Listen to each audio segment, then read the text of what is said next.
उर्वशी आप सभी दर्शकों का स्वागत करती हूँ। और आज हम आ पहुँचे हैं मंडी डाबवाली की नई अनाज मंडी में, जहाँ पर आप मेरे पीछे देख रहे होंगे कि दिल्ली चलो जन जागृति महासमर है। किसान आंदोलन के इतने लंबे समय तक सरवाइव करने का सबसे बड़ा कारण यही है कि जो किसान आंदोलन के जितने भी सदस्य हैं वो समय समय पर एक्टिव रहे हैं, आम जनता के बीच में भी, किसानी मुद्दों को लेकर भी। और मैं आपको बता दूं कि समय समय पर उन्होंने अपनी जो उपस्थिति है उसे दर्ज करवाया है, चाहे अपने जो मुद्दे हैं उन्हें लेकर, चाहे आम जनता के मुद्दे हैं उन्हें भी उन्होंने अपने बीच में इंक्लूड किया है और उन सभी को अपने साथ ले। देखिए, जो ये आंदोलन है ये पूरे देश में फैल रहा है और पूरे देश के अंदर किसानों में आक्रोश जो है वो फैलता जा रहा है। और उसी के इसी आंदोलन का एक हिस्सा आज की डबवाली रैली है, जो जसमीर भट्टी जी हैं, इनकी और इनकी पूरी टीम ने यहाँ पे ये प्रोग्राम रखवाया और बहुत अच्छा प्रोग्राम, इनका धन्यवाद भी करना चाहेंगे। और जो ये इलाका है, इस इलाके से और ज़्यादा लोग आंदोलन से जुड़ेंगे इस रैली से, ऐसी हम आशा करते हैं। और जो पास का राजस्थान वाला इलाका है उसमें भी इससे और ज़्यादा जागृति आएगी।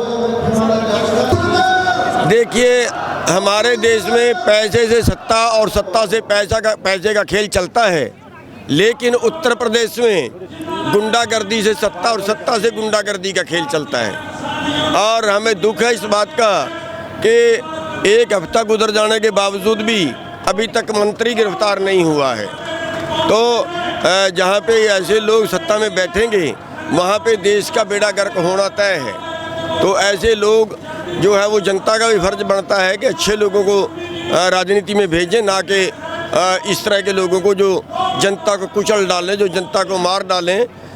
जो सरकार होती है वो दूसरी खुदाई होती है, परमात्मा के बाद सरकार ही रखवाली होती है। और अगर सरकार ही इस तरह से कुचलना शुरू कर दे गाड़ियाँ चढ़ा के, तो ये देश की बदकिस्मती मानी जाएगी। सर, केंद्रीय मंत्री ने अभी तक इस्तीफा नहीं दिया, उसके लिए आप क्या कहना है? हम इस्तीफे की मांग नहीं कर रहे हैं, उसकी गिरफ्तारी की मांग कर रहे हैं। उसको गिरफ्तार होना चाहिए, वो 120B का मुजरम है, कत्ल का मुजरम है, उसको गिरफ्तार करना चाहिए। सरकार को तुरंत गिरफ्तार करना चाहिए। इस्तीफे क्या करना, वो तो खुद सस्पेंड हो जाएगा गिरफ्तारी के बाद। हरियाणा का एकमात्र उपचुनाव इलाहाबाद में हो रहा है। सरकार ये कह रही है कि किसान वहाँ का बहुत सेटिस्फाई है और ये अग्नि परीक्षा किसान की है, देखते हैं वहाँ पर क्या होता है। क्या लगता है सर, किसान किसके साथ खड़ा होगा? नहीं, वहाँ पे संयुक्त मोर्चे ने कोई फैसला अभी तक उसके बारे नहीं लिया है और ना कोई संयुक्त मोर्चे ने अपना उम्मीदवार वहाँ पे खड़ा किया है। ये तो अग्नि परीक्षा तो हमारी तब थी ना, अगर हम संयुक्त मोर्चे के तरफ से कोई उम्मीदवार वहाँ पे देते तब हमारी अग्नि परीक्षा होती। तो ऐसा हमने वहाँ पे नहीं किया है, वहाँ पे हमारी राय को इस तरह की बनी नहीं है उसकी। सर, पहले आपने भी बयान दिया था कि अभी सिंह चौटाला अगर इस्तीफा दिया तो चुनाव लड़ रही है। इसी सवाल पर बीजेपी और कांग्रेस के विरोध में इस्तीफा दिया, फिर दोबारा चुनाव क्यों लड़ रही है, तो क्या लगता है? देखिए, वैसे तो ये सबका अधिकार होता है, लेकिन हमारा उस कहने का अर्थ ये था कि अब एक इस्तीफा देना ही नहीं चाहिए था, क्योंकि जो लड़ाई आदमी अंदर बैठ के लड़ सकता है वो आदमी बाहर बैठ के नहीं लड़ सकता। उसको इस्तीफा देना ही नहीं चाहिए था। लड़ाई अच्छी थी, वहाँ पे हमारी बहस करता, वहाँ पे लड़ता, वो ज़्यादा बेहतर था। इलाहाबाद में हर काम पे विरोध हो रहा है, जहाँ पर भी बीजेपी का प्रकाश जा रहा है, बाकी भी क्या इस तरीके से? देखिए, बीजेपी और जेजेपी का तो हम विरोध करेंगे, लेकिन वोट ना देने का अनुरोध करेंगे। ये मेरे को भी ज़्यादा अच्छा नहीं लगता कि किसी का दफ्तर ही ना खुलने देना, किसी को धक्के मारना। ये इससे क्या होगा, इससे कुछ गलत मैसेज ना हमारा चला जाए। इसलिए हम सब भाइयों से अनुरोध करेंगे कि वहाँ पे जो विरोध करने का तरीका होता है उसी तरीके से करें। लोगों का उसको वोट नहीं डालना। दोबारा से भी कैंडिडेट को धक्के मार दिया, पुलिस ने बाइक पर पर्चा भी दर्ज कर लिया। क्या इस तरीके से विरोध का तरीका ठीक है? नहीं, मैं खुद ही ये बात कह रहा हूँ कि विरोध का तरीका गलत है और मैं अपने ग्रुप की मीटिंग में बहुत जल्दी करूँगा। और इसमें जो है वो कहीं पे दंगा अगर हो गया तो हमारी तो बदनामी हो जाएगी, यूनियन की, आंदोलन की बदनामी हो जाएगी। तो उससे भी हमें बचना है। हम लोगों से जरूर अपील करेंगे कि बीजेपी और जेजेपी को वोट ना देती नजर आएगी, लेकिन बीजेपी और जेजेपी का तो सुपड़ा साफ होगा, इनका तो तय है। औरों का पता नहीं क्या होगा।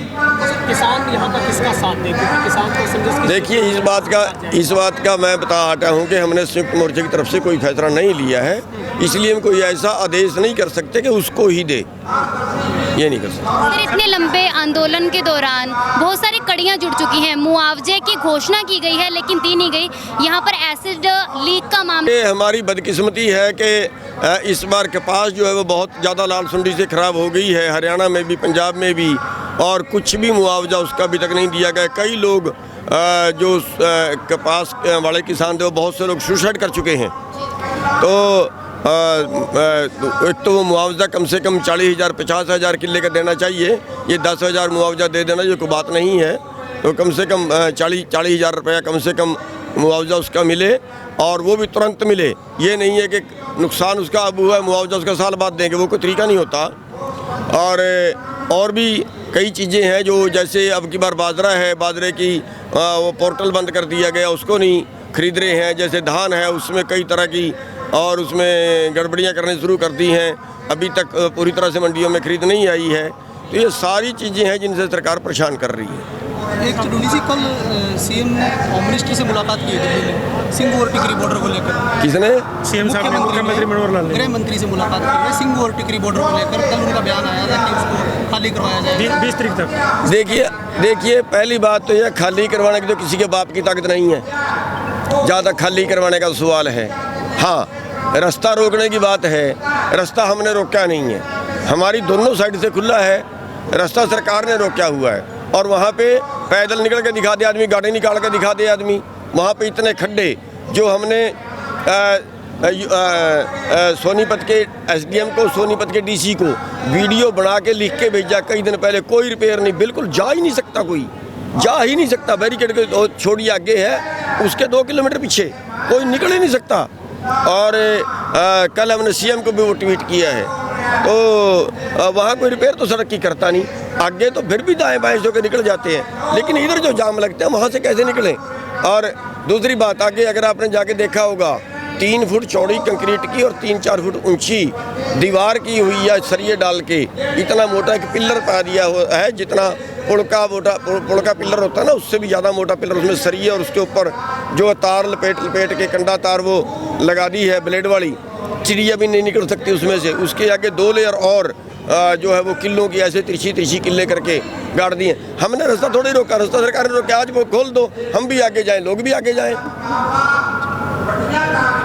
सर, इस तरह के अटकलें पूछो केमिकल रूप शहर में 50 एकड़ फसल खराब हो गई, केमिकल वाला ट्रक जहाँ पलट गया, लीक हो गया।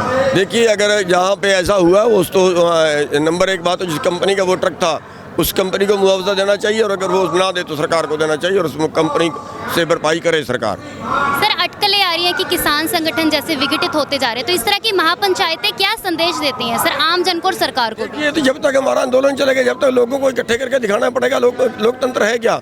लोग कितने इकट्ठे होते हैं, यही तो लोकतंत्र। उनकी बात सुने, उनकी बात उठाएं, नहीं सुनता तो वो तो एक हठधर्मी सरकार है। Thank you. बाकी किसी को जिस तरह से कहा गया था कि कहीं ना कहीं ये अफवाह थी कि किसान जो है वो विघटित हो चुके हैं, अलग हो चुके हैं, लेकिन इस तरह की जो महापंचायतें हैं ये साबित करती हैं कि अलग अलग दल के लोग यहाँ पर पहुँचे हैं और आज साथ दे रहे हैं। अनिल कुमार जी हमारे साथ हैं, तो उनसे बातचीत कर लेते हैं। नमस्कार जी। सर, आज महापंचायत का जो आयोजन किया गया है, इसके बीच में किस तरह का मनोबल है सभी का?